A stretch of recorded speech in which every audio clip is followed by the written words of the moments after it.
नमस्ते स्टूडेंट्स, कैसे हैं आप सभी लोग। आज हम लोग हिस्ट्री का chapter number 2 that is federalism को पढ़ने वाले हैं।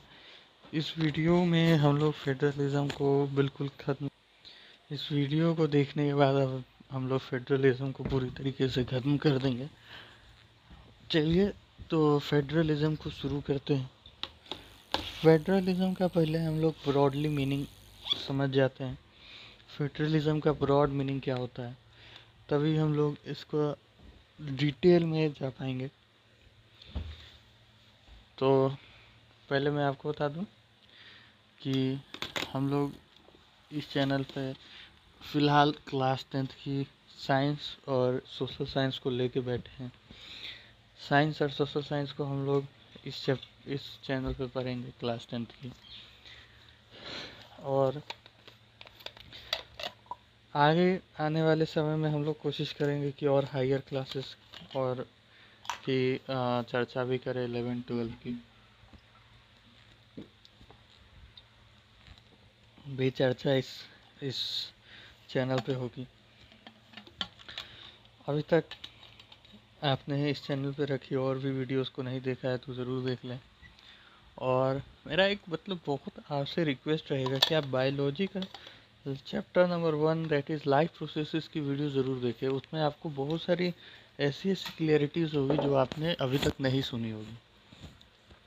चलिए अब आगे बढ़ते हैं। फेडरलिज्म का मतलब क्या होता है। सबसे पहले आपने पिछले चैप्टर में पिछले chapter that is power sharing में देखा था कि श्रीलंका और बेल्जियम का 2 केस आपने देखा था, ठीक है।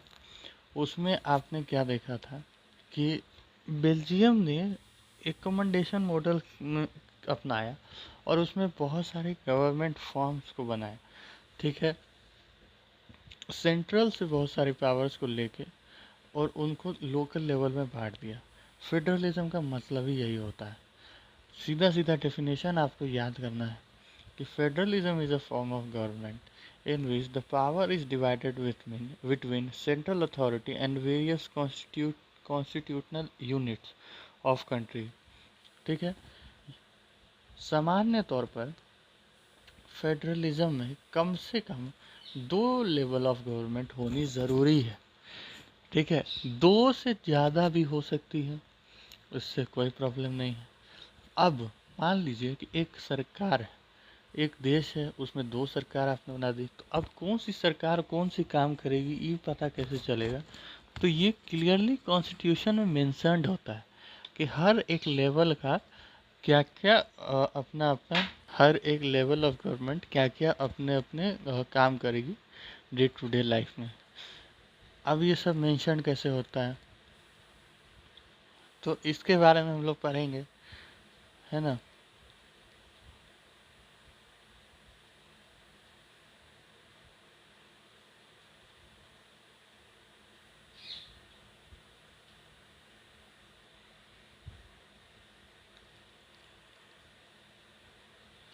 ठीक है, तो अब होता क्या है कि जो फेडरल सिस्टम ऑफ गवर्नमेंट में क्या होता है कि जो हर एक गवर्नमेंट है वो किसी की सब ऑर्डिनेट नहीं है, माने किसी के दायित्व नहीं है कि मतलब आप सेंट्रल गवर्नमेंट अगर स्टेट गवर्नमेंट को कुछ ऑर्डर करती है तो उनको मानना ज़रूरी है।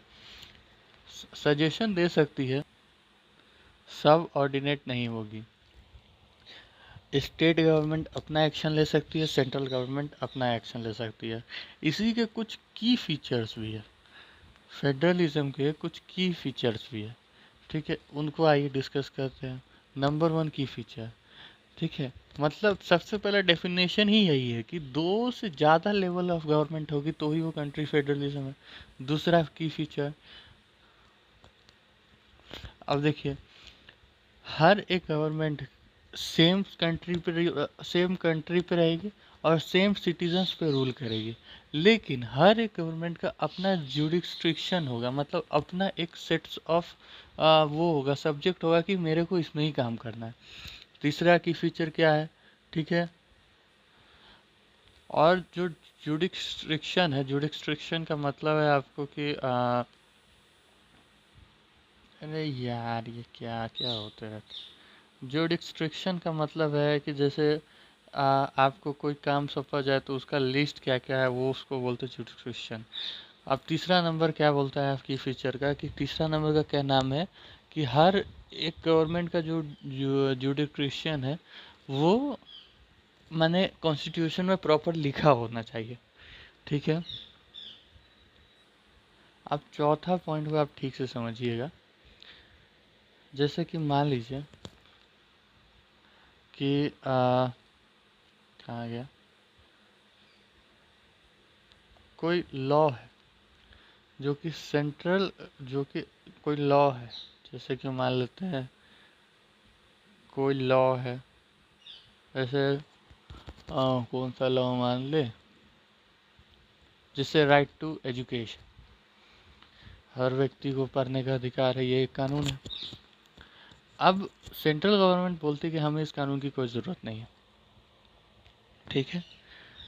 लेकिन सेंट्रल गवर्नमेंट बोल दे तो इसके बोलने से कानून नहीं हट जाएगा, क्योंकि ये क्लियरली मेंशन है कि कॉन्स्टिट्यूशन का कोई बेसिक फीचर्स को अमेंड नहीं कर सकते, और करने के लिए मतलब दोनों ही स्टेट और सेंट्रल दोनों ही से परमिशन लेनी होगी। तो इसको हटाने के लिए क्या उपाय है?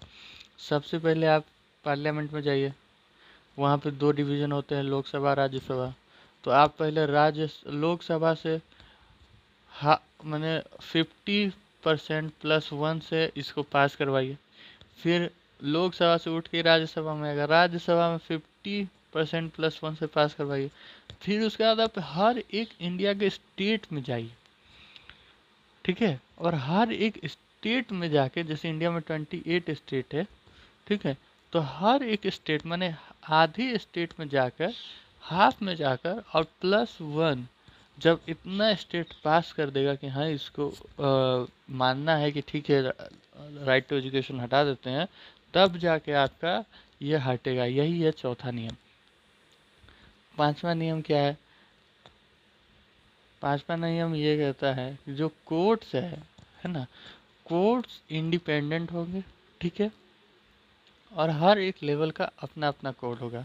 छठा क्या कहता है, छठा की फीचर, कि सोर्स ऑफ रेवेन्यू माने पैसा कमाने का जो जड़ है वो हर एक गवर्नमेंट का अपना अपना होगा, और वो क्लियरली कॉन्स्टिट्यूशन में मेंशन होना चाहिए। ठीक है। अब सातवां नंबर क्या है कि जो फेडरल सिस्टम है उसका ऑब्जेक्टिव होता है कि सेफ गार्ड करना है, माने सेफ रखना है और प्रमोट करना है यूनिटी ऑफ कंट्री। ठीक है। और उसके साथ में एकोमोडेट करना है रिलीजन डाइवर्सिटी। ठीक है।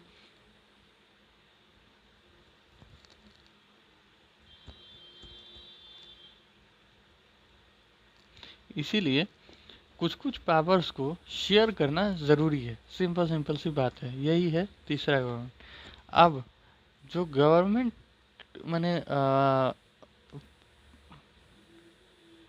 फेडरल सिस्टम है उसमें पावर कुल मिला के दो प्रकार से बंटती है। एक होल्डिंग टुगेदर फेडरेशन, एक coming together federation. Holding together federation, जैसे कि मान लेते हैं इंडिया जैसा बड़ा कंट्री है, ये एक सेंट्रल गवर्नमेंट ना संभाल पाए, तो इससे क्या होगा कि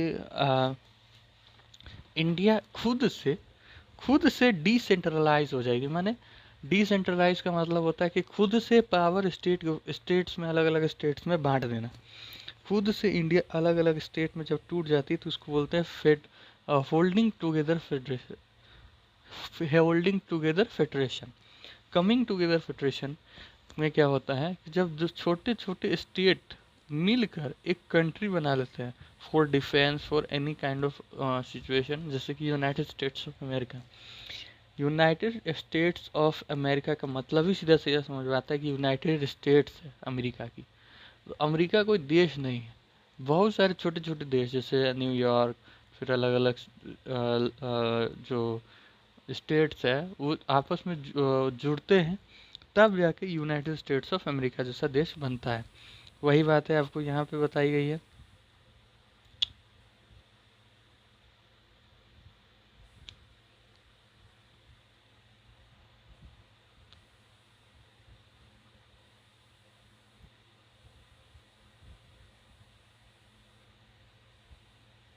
जैसे कि आप देख सकते हैं यहाँ पे क्या क्या लिखा हुआ है।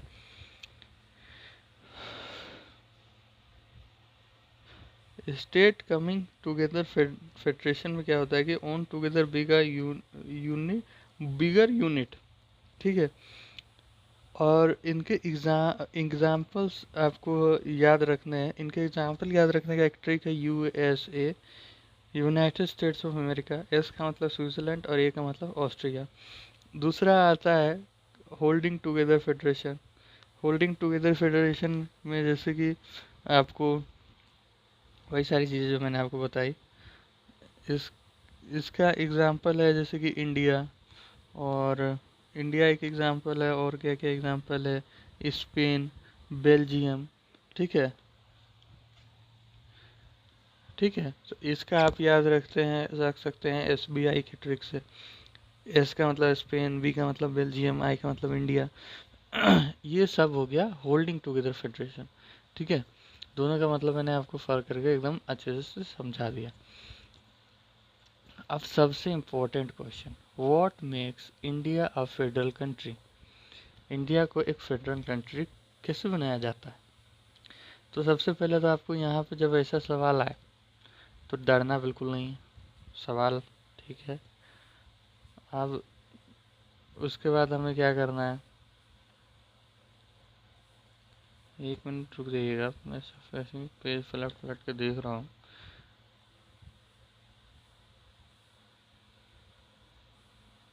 ठीक है,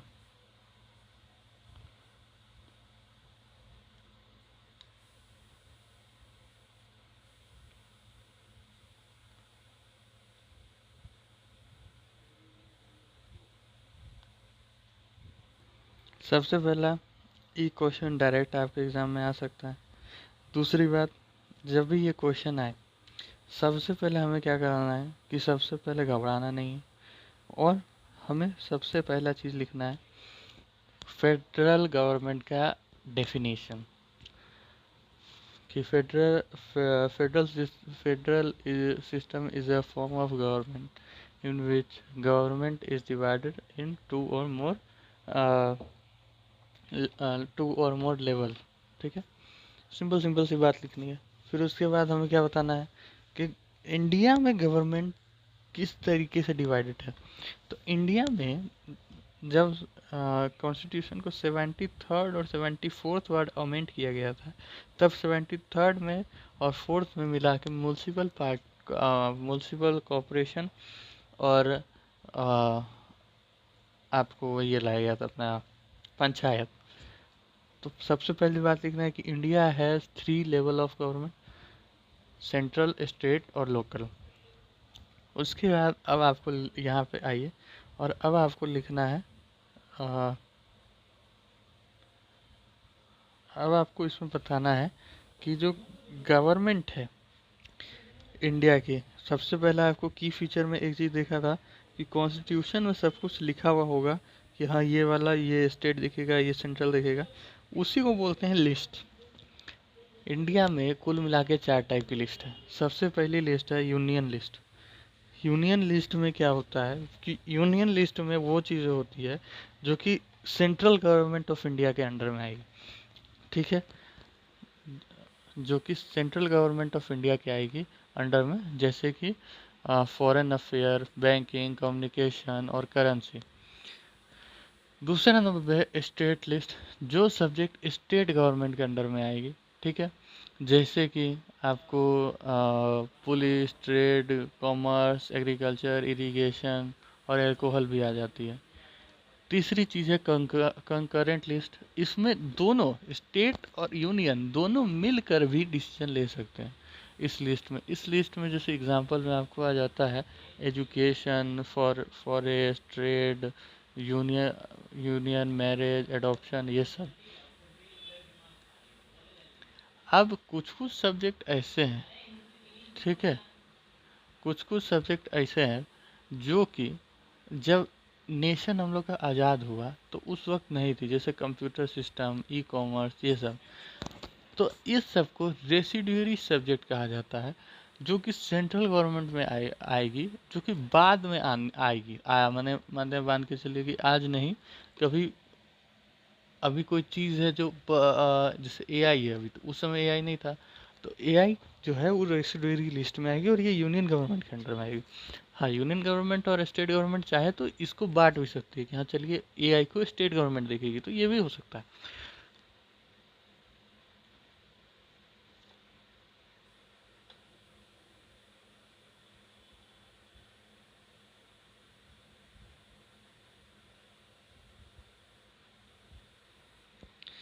अब जैसे हम लोगों ने देखा कि होल्डिंग टुगेदर फेडरेशन में क्या होता है कि एक ही देश अलग अलग छोटे छोटे टुकड़ों में बढ़ जाता है, क्योंकि देश एक होता है। तो इसमें सबसे बड़ी दिक्कत क्या होती है कि जो देश है वो इक्वल लेवल शेयर नहीं करता है, माने सेंट्रल पावर हमेशा सेंट्रल पावर रहेगी, माने थोड़ा सा ज़्यादा पावरफुल रहेगी। इसका एग्जांपल आपको क्लियरली इंडियन कॉन्स्टिट्यूशन आर्टिकल 371 में दिख सकता है, जिसमें south eastern states south eastern state जैसे आसाम, नागालैंड, अरुणाचल प्रदेश, ये सबको कुछ स्पेशल पावर दी गई है, जिसमें right to land for indigenous peoples, माने ट्राइबल पीपल्स कल्चर वगैरह में गवर्नमेंट जो है वो इंटरप्ट नहीं करती है। ठीक है। अब क्या होता है कि कुछ कुछ ऐसे एरियाज हैं जो मान लीजिए कि होता क्या है कि इंडिया जो है वो मोस्टली लैंग्वेज के आधार पर बटी हुई है ना। तो मोस्टली लैंग्वेज के आधार पर बटे होने के कारण मान लेते हैं कुछ ऐसा एरिया है जो कि उस लैंग्वेज का भी नहीं है, उस कल्चर का भी नहीं है, लेकिन वो इतना छोटा है कि उसको एक स्टेट भी नहीं घोषित किया जा सकता। तो उसको हम लोग बोलते हैं यूटी, यूनियन टेरिटरी, जो कि सेंट्रल गवर्नमेंट के ही अंडर में आता है। जैसे कि गोवा, छत्तीसगढ़, है ना, लक्षद्वीप, ये सब यूनियन गवर्नमेंट के अंडर में आते हैं, यूनियन टेरिटरीज। ठीक है। अब यहाँ पे क्या लिखा हुआ है कि जो जुडिशरी होती है हम लोग की, वो बहुत इंपॉर्टेंट रोल प्ले करती है। चाहे आप सुप्रीम कोर्ट की बात कर लीजिए, चाहे आप हाई कोर्ट की बात कर लीजिए, है ना। सबसे पहला चीज़ है कि ये जो जुडिशरी है ये दोनों स्टेट और सेंट्रल गवर्नमेंट पे नज़र रखती है। दूसरी बात, जुडिशरी को इंडिपेंडेंट होना चाहिए। ठीक है। ये सब बातें यहाँ पे आपको बताई गई है। ये इंडिया का मैप है, चाहे तो आप देख सकते हैं।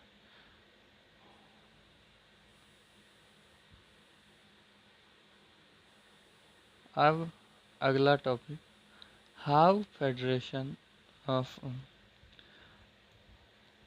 Federalism practice. फेडरलिज्म कैसे प्रैक्टिस किया जाता है इंडिया में, चाहे कहीं पे भी। ठीक है। उसके बारे में हम लोग देखेंगे। तो इसमें मोटा मोटी आपको ज़्यादा कुछ बताया हुआ भी नहीं।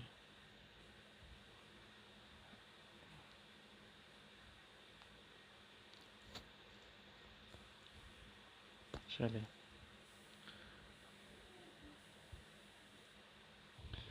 अब इसमें बताया गया है कि जैसे इतने बड़े देश इंडिया जैसे देश में फेडरलिज्म को सक्सेसफुली वर्क करवाना बिल्कुल मतलब बहुत मुश्किल का काम था, लेकिन हम लोगों ने किसी तरीके से इसको अच्छे से काम करवाया है। उसी किसी तरीके में एक चीज़ है लैंग्विस्टिक स्टेट्स का। लैंग्विस्टिक स्टेट्स का मतलब होता है कि जो स्टेट्स है वो लैंग्वेज के आधार पर बनी है। जैसे कि आप इस नए वाले मैप को देखिए और यहाँ पे आपको ये पुराना वाला मैप दिख रहा होगा। यहाँ पे आप देखिए कि यहाँ पे कुल मिला के इतने सारे स्टेट्स नहीं थे जितने आज है। ठीक है। और दूसरा आपको इस मैप पे दिख रहा होगा कि मोस्टली स्टेट जो है लैंग्वेज के आधार पर बने। शुरुआती दौर पे हमारे फ्रीडम फाइटर या लीडर्स नहीं चाहते थे कि इंडिया को लैंग्वेज के आधार पे बांटा जाए, लेकिन लैंग्वेज के आधार पे बवाल इतना बढ़ने लगा, ठीक है, कि क्या हुआ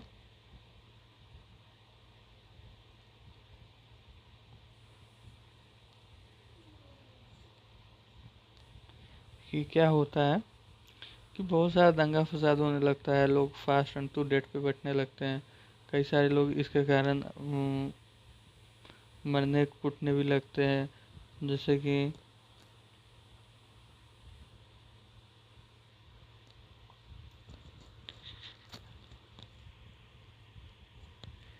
ठीक है।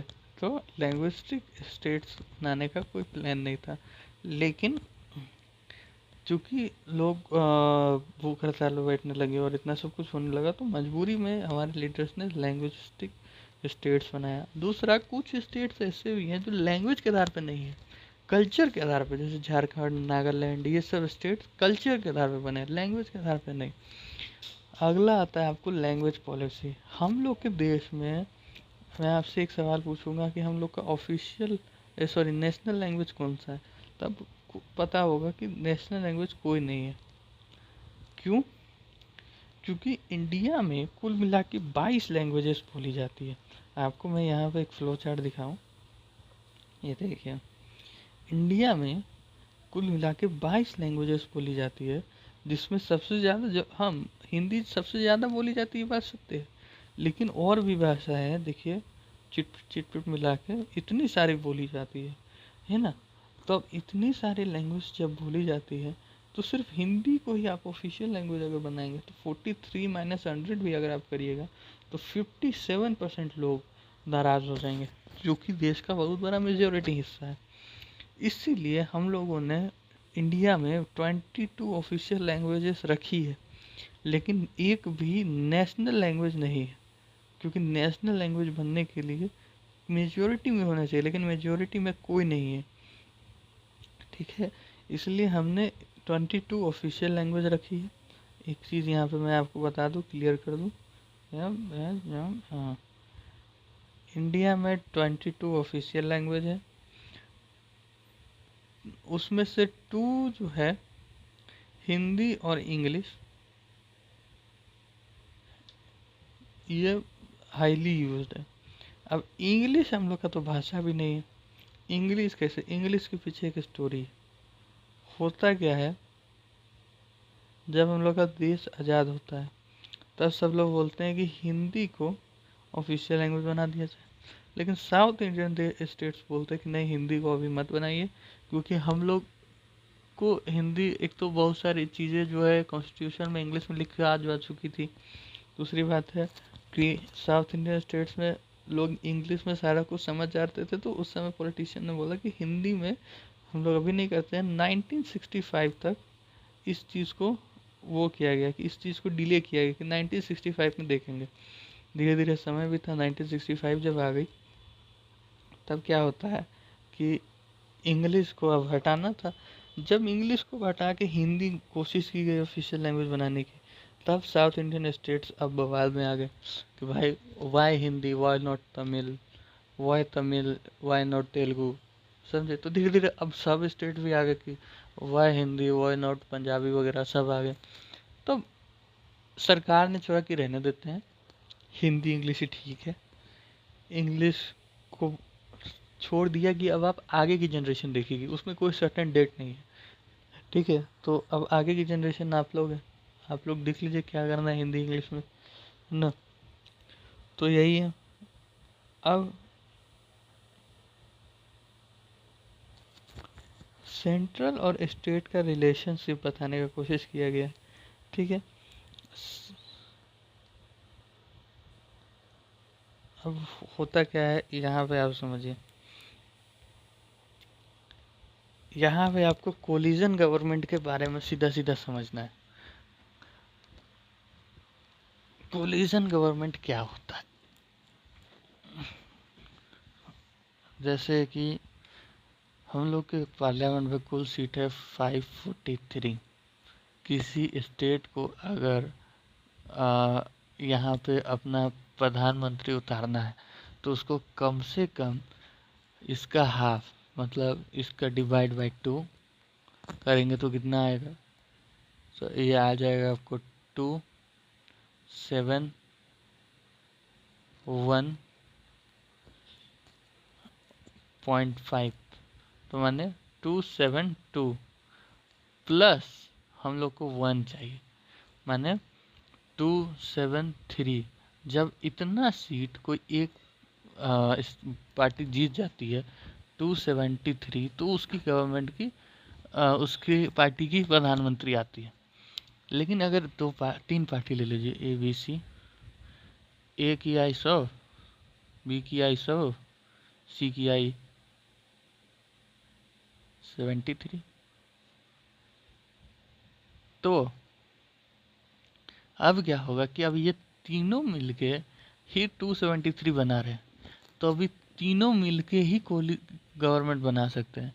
तो सरकार उसमें इलेक्शन कमीशन दो मौका देती है, या तो आप तीनों मिल जाइए एक गवर्नमेंट बना लीजिए, और नहीं तो री इलेक्शन होगा। तो अब री इलेक्शन में ज़्यादातर चांसेस होती है ना कि, क्योंकि एक बार इलेक्शन की रिपोर्ट आ चुकी है तो सब जान चुके हैं कि हाँ कौन किसकी डिमांड में क्या है।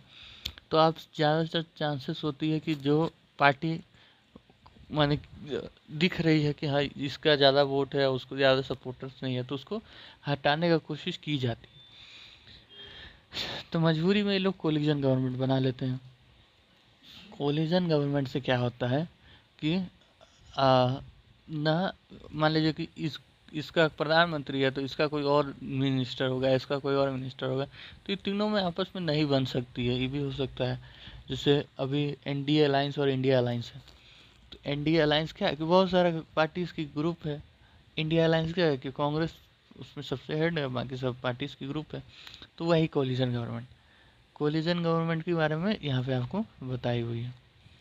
अब आप आ जाइए, लास्ट टॉपिक है डिसेंट्रलाइजेशन इन इंडिया। डिसेंट्रलाइजेशन का मतलब क्या होता है? जब कोई गवर्नमेंट सेंट्रल से पावर हटा के छोटे छोटे स्टेट्स को दे दे, ठीक है, तो उसको डिसेंट्रलाइजेशन बोला जाता है। ठीक है, अब डिसेंट्रलाइजेशन में आप समझिए कि पहला बताया कि यहाँ पे पंचायत और म्यूनसिपल पार्टीज जो बनी उसके बारे में बताया हुआ है। उसके बारे में मैंने आपको पहले ही बता दिया है कि स्टेट से पावर्स लेके लोकल को दी गई। ठीक है, उसके बाद क्या है कि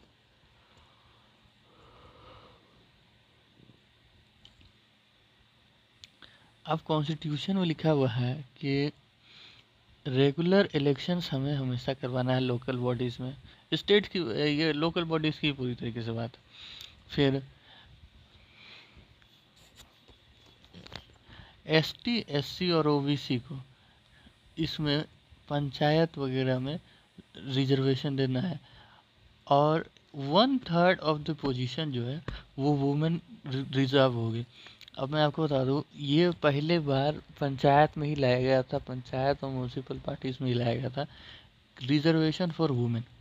ठीक है, और एक इंडिपेंडेंट स्टेट इलेक्शन कमीशन भी होनी चाहिए। ठीक है, जो कि म्यूनसिपल पार्टीज और पंचायत का इलेक्शन लड़वाए, और स्टेट गवर्नमेंट को लोकल गवर्नमेंट के साथ कुछ कुछ पावर शेयर करनी चाहिए। अब यहाँ पे एक चीज़ बताई गई है, जैसे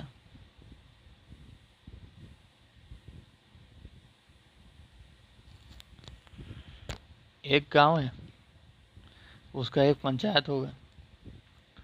ठीक है, अ,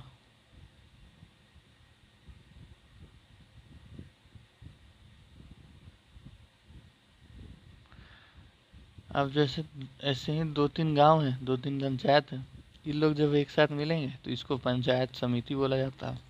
जब ऐसे ही पंचायत समिति 2-3 और मिल जाएगी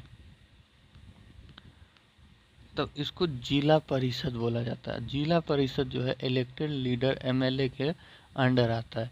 ठीक है, ये बात आपको इसमें बताई गई है। सिमिलरली म्यूनसिपल पार्टीज में भी होता है, उसमें मेयर होता है, जैसे इसमें प्रधान होता है।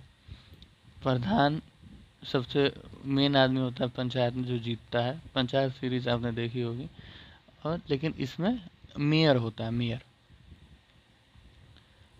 ठीक है, और सबसे पहला वुमेन रिप्रेजेंटेशन जो है वो लोकल गवर्नमेंट में भी लाया गया था। और बात क्या है ना कि लोकल गवर्नमेंट में यही रूल है कि माने आसपास का गांव वाले ही लड़ सकते हैं, ऐसा नहीं है कि कोई और लड़ेगा वहाँ पे पंचायत वगैरह के इलेक्शन में, समझे। अब आ, बस इतना ही है। नाउ इस चैप्टर का एंड हो चुका है। ठीक है, हाँ। सो इस जगह पे आपको हम लोग का हमारा चैनल दिख रहा होगा, एक यहाँ पे एक प्रीवियस वीडियो, यहाँ पे हमारा पूरी अभी तक जितने भी हम लोगों ने एसएसटी में पढ़ाई की है उसकी एक प्ले लिस्ट दिख रही होगी क्लास 10th के लिए, आप लोग यहाँ पे ज़रूर जाएं। दूसरा, ये वीडियो हो सकता है आपको पसंद आए, हो सकता है ना आए, जैसा भी हो कमेंट में बताएं, लाइक डिसलाइक देख लें, और कुछ आपको फीडबैक हो तो वो भी दे दे, ठीक है। बाकी आज के लिए इतना ही, वीडियो हो चुका है हमारा ख़त्म, तो इसके लिए thanks for watching and bye.